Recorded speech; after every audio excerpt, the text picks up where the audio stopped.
The truth is, whatever you do is already done. Everything you try to do is already done. So when I figured that out, oh, what I'm putting out is what's coming back, let me get real clear about what it is I'm putting out. Real clear. So I read a book about 1989 called Seed of the Soul. And in that book, Gary Zukav talked about the laws of karma, of the laws of cause and effect, the third law of motion. And in that book, he talked about how intention, your intention is always one with the law.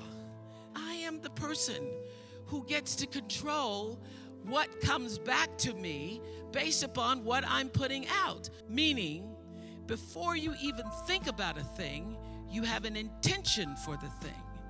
And that the intention is going to determine the outcome.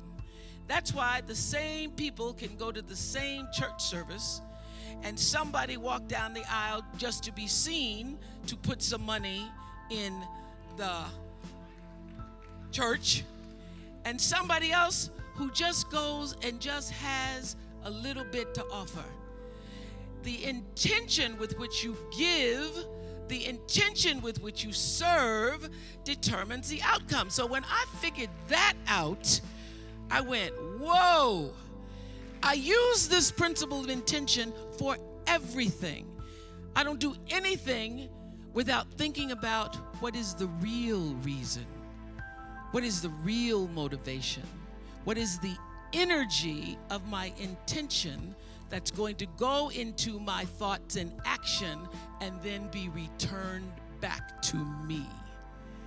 Do not allow yourself to be marginalized and defined by other people's agendas and intentions, because the power of your story lies in your personal intention.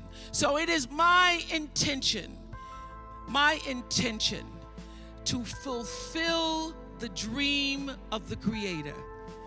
It is my intention to live to the highest calling and be pressed to the mark of the highest calling that I have come to do.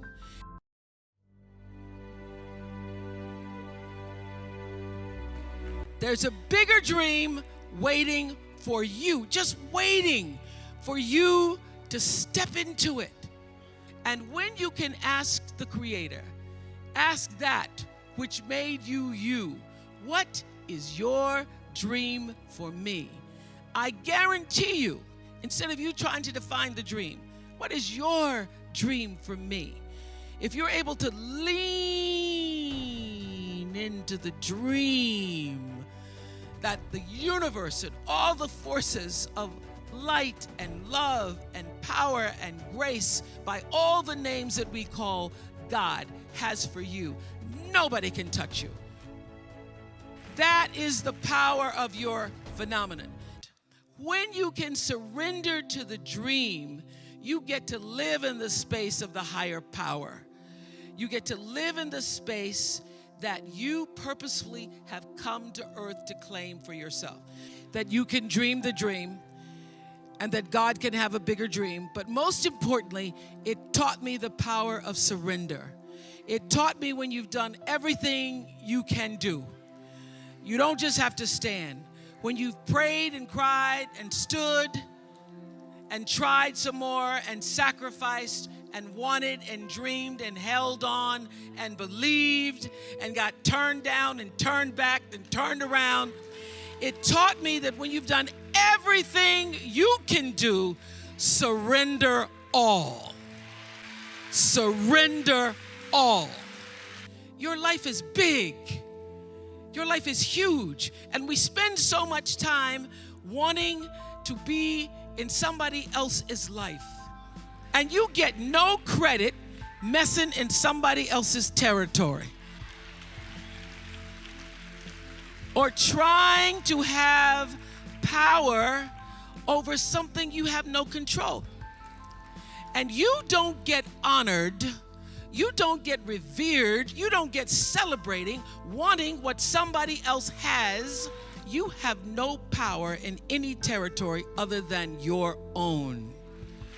Because that which created you, divine intelligence that dreamed you from before your ancestors ever knew they would become your ancestors, that which dreamed the seed of you, wants you to know how special, how wondrous, how mysterious, how complex, how glorious, how phenomenal you are.